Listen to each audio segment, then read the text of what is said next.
Extra urgente. Periodista Collins de CNN aturdido después de la revelación del Patriota y el organismo F. El Patriota arriba 49 puntos sobre DeSantis en Tennessee. El presidente del Poder Judicial del Senado critica la falta de acción sobre la ética de SCOTUS. Representante Green dice prohibir que los migrantes voten en D.C. Extra está sucediendo ahora. La presentadora del medio CNN, Kathleen Collins, pareció visiblemente atónita al enterarse de un nuevo detalle relacionado con el caso de documentos clasificados de la administración de Joe contra el presidente patriota. Collins estaba entrevistando al expresidente de la Cámara de Representantes de Arizona, Rusty Bogers, cuando hizo una revelación previamente desconocida sobre la investigación del fiscal especial Jack Smith. Durante la entrevista, a principios de esta semana, Bogers dijo que el organismo F lo había interrogado sobre sus interacciones con los aliados del presidente patriota después de los comicios del 2020 en relación con cualquier esfuerzo de esos aliados para anular los resultados a favor de Joe. Esta es una noticia, exclamó Collins sorprendido. Un medio informó, en los días y semanas posteriores a que el patriota perdiera los comicios del 2020, él y varios de sus ayudantes iniciaron campañas de presión sobre los funcionarios republicanos en los estados que perdió, incluidos Arizona, Georgia, Michigan y Pensilvania. Bogers fue uno de esos funcionarios. Collins pregunta, ¿ha sido citado por el fiscal especial? Bogers dice, esa es una gran pregunta. Dudo en hablar sobre cualquier citación, etc. Pero he sido entrevistado por el organismo F. Collins pregunta, ¿en la investigación del 6 de enero? O discúlpeme, ¿en el esfuerzo por anular los resultados en los comicios? Bogers dice correcto. Fueron 4 horas de una discusión que tuvieron conmigo muy profesional. Collins dice, ¿cuándo fue esa entrevista? Bogers dice, fue hace un par de meses, hace 3 meses aproximadamente, en el mismo periodo de tiempo en realidad. Collins pregunta, ¿puede decirnos de qué habló? Quiero decir, esto es una noticia. No sabíamos que habías hablado con el equipo de Jack Smith. ¿Puedes hablar sobre lo que ofreciste? ¿Qué información tienes? Bogers dice, no les ofrecí nada nuevo. Parecían tener un buen conocimiento de todo el testimonio que había dado y todas las entrevistas que había dado al Arizona Republic y a la gente del Post. Estaban muy al tanto del testimonio del comité del 6 de enero que di. Puede haber algo que dije que fue de interés, pero no recuerdo nada destacado que no haya sido mencionado antes. Collins preguntó sobre las conversaciones telefónicas que tuvo con el patriota y su abogado Rudy Giuliani, así como con sus puntos de vista sobre la dirección de la investigación de Smith cuando tuvieron su entrevista a principios de este año. Creo que es amplio porque hay mucha información sobre los abogados que trabajaron con ellos, sobre el señor Giuliani, que hizo las llamadas y nos visitó a nosotros y a otros miembros de su equipo cuando eran las reuniones. ¿Qué se discutió en esas reuniones o en esa reunión?, respondió Bogers.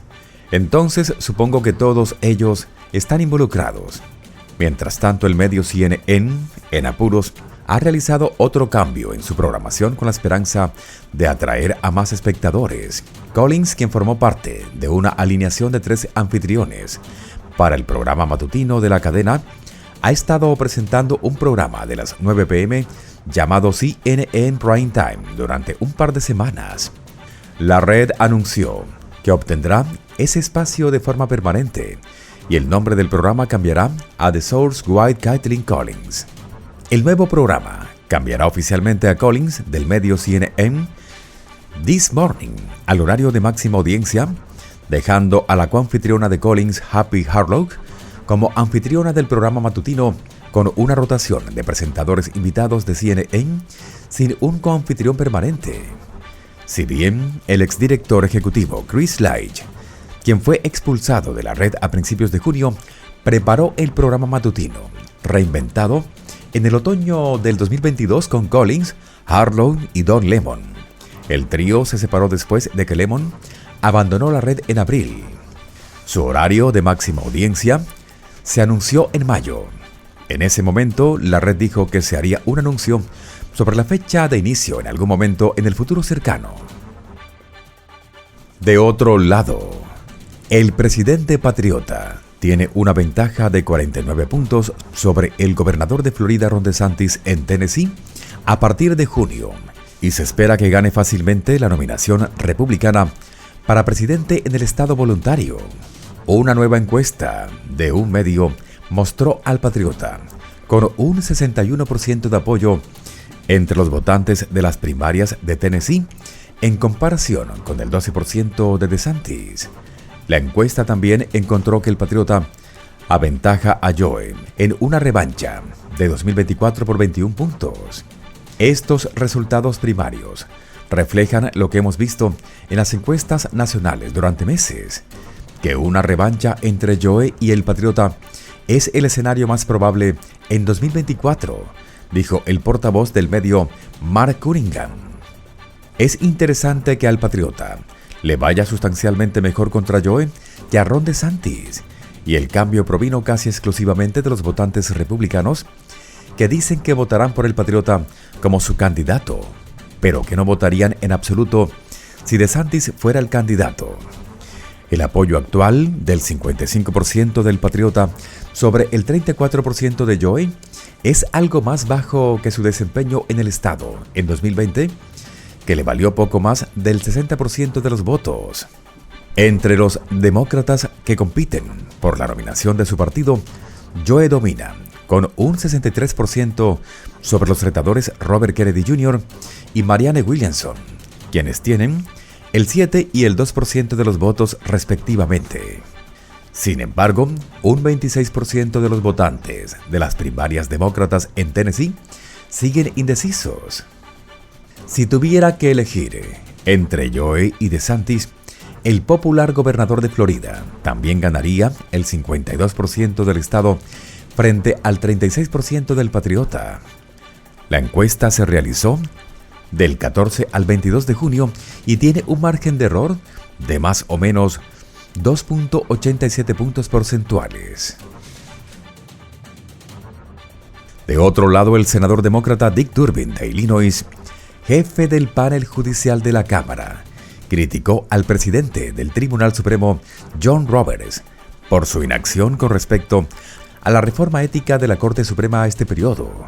Según un medio, Durbin también dijo que su comité abordaría la legislación sobre la reforma de la ética después de que sus miembros regresen del receso del Día de la Independencia en respuesta a la falta de movimiento. Quedan muchas preguntas al final del último mandato de la Corte con respecto a su reputación, credibilidad y estado honorable, afirmó Durbin. Lamento ver que el presidente del Tribunal Supremo, Roberts, termine el mandato sin tomar medidas sobre los problemas éticos que afectan a la Corte. El Tribunal Supremo del país no debería tener los estándares éticos más bajos, agregó. Es probable que a principios de la próxima semana se produzca un anuncio sobre el momento de la votación, dijo el senador. Sus comentarios llegaron después de múltiples informes de ProPublica sobre los jueces conservadores Clarence Thomas y Samuel Alito, que presuntamente recibieron obsequios en secreto de los megadonadores republicanos. El juez Neil Gorsuch también fue objeto de un artículo de un medio que destacó la venta de su propiedad a un bufete de abogados que trata con frecuencia con el Tribunal Superior. Hace 2 meses, Durbin invitó a Roberts a asistir a una audiencia de ética en la Corte Suprema sobre el asunto. Sin embargo, se negó. Roberts argumentó que su testimonio sería extremadamente raro, dada la preocupación por la separación de poderes y la importancia de preservar la independencia judicial. De otro lado, la representante Marjorie Taylor Greene, republicana de Georgia, presentó una legislación que prohibiría a los migrantes en Washington, D.C. votar en los comicios, informó un medio. El proyecto de ley titulado Confianza estadounidense en los comicios, Ley de Identificación de Votantes del Distrito de Columbia, está patrocinado por la representante Claudia Tenney, republicana de New York, y el representante Greg Steube, republicano por Florida. Solo los ciudadanos estadounidenses deberían votar en los comicios estadounidenses, dijo Greene a un medio, antes de presentar la legislación. Es por eso que introduje la ley de identificación de votantes del Distrito de Columbia para salvaguardar la integridad de los comicios al implementar una identificación de votante con foto obligatoria y garantizar que solo los ciudadanos estadounidenses emitan su voto al instruir un requisito de ciudadanía para el registro de votantes. Esto no solo obligará a la Junta Electoral de D.C. a garantizar que solo los ciudadanos estadounidenses voten en la capital de nuestra nación, sino que también establecerá un estándar y un precedente a seguir para el resto del país. Un proyecto de ley aprobado por el Consejo de D.C. el año pasado, que permitirá que los no ciudadanos voten en los comicios locales a partir del 2024, ahora es ley, después de que la medida sobrevivió a una revisión del Congreso en marzo. Los republicanos intentaron bloquear el proyecto de ley, llamándolo un paso radical que diluiría los votos de los ciudadanos estadounidenses. El Post informó que al menos 50,000 no ciudadanos viven en D.C.